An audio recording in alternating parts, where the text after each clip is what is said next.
muscles and tends to stand a little bit with the forelimbs a little bit back.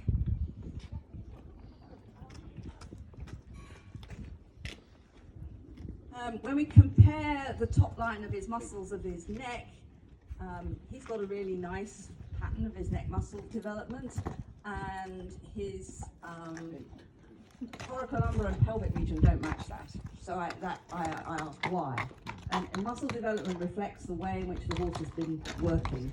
So to me, he's well muscled in the neck, but he's poorly muscled thereafter. There are also some quite big concavities in the cranial saddle region, and I always question saddle fit in that respect, because if the saddle doesn't fit correctly, if the tree points are too tight, then the normal muscle expansion that should occur with exercise doesn't happen, and therefore the muscles either don't develop properly or actually waste away. So we can learn quite a lot just by looking at the horse and appraising it in this way. I don't know if Yogi wants to make some comments about the feet. Well, we've got long toe, low heels on all 4 feet. We can see that quite easily. Do we have X-rays from? Have we? No, we don't. I'd be quite interested to have them X-ray to see how poor the alignment is internally. Having said that, his coronet angle on the hind is actually quite flat. So usually, if they, as a general rule, if they got negative plantar angles, they have a very steep coronet angle towards 28-30 degrees. They actually look quite flat.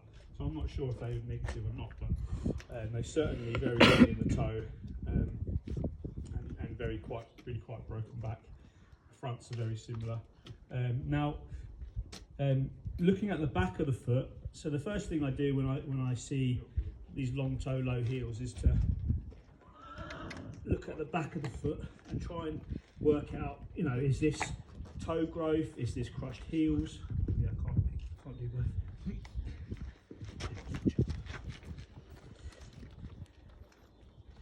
So, and even so, without taking the shoe off, it's hard to tell how much of that long toe, low heel is due to depth of toe versus the prolapse or crushing of the back of the foot. And this is similar to what I was saying earlier, and this is always a struggle for farriers, is where these bulbs are so prolapsed, and the back of this foot is almost part of the bearing surface of the foot. So then you have to play along with how much length can I get away with giving this horse to support those prolapse structures versus keeping shoes on versus everything else. But the horse has got, not the greatest digital cushions in the world. So the feet are just very much what the epidemic we were talking about really earlier, and that is long toe, low heel. There's quite a lot of medial-lateral imbalance as well here. They're about good ½ inch, if not more, laterally high.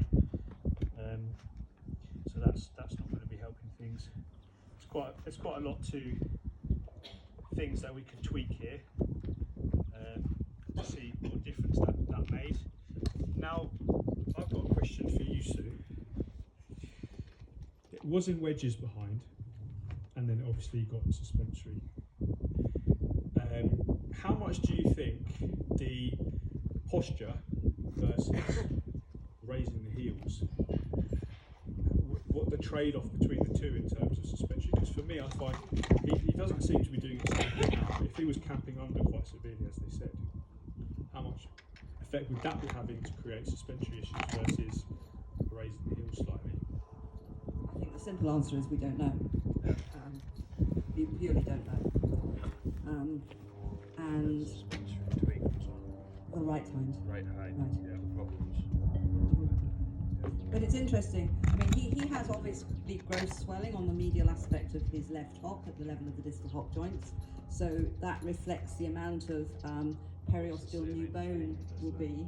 Right, okay. Okay. So let's see him walk up and down in hand, please.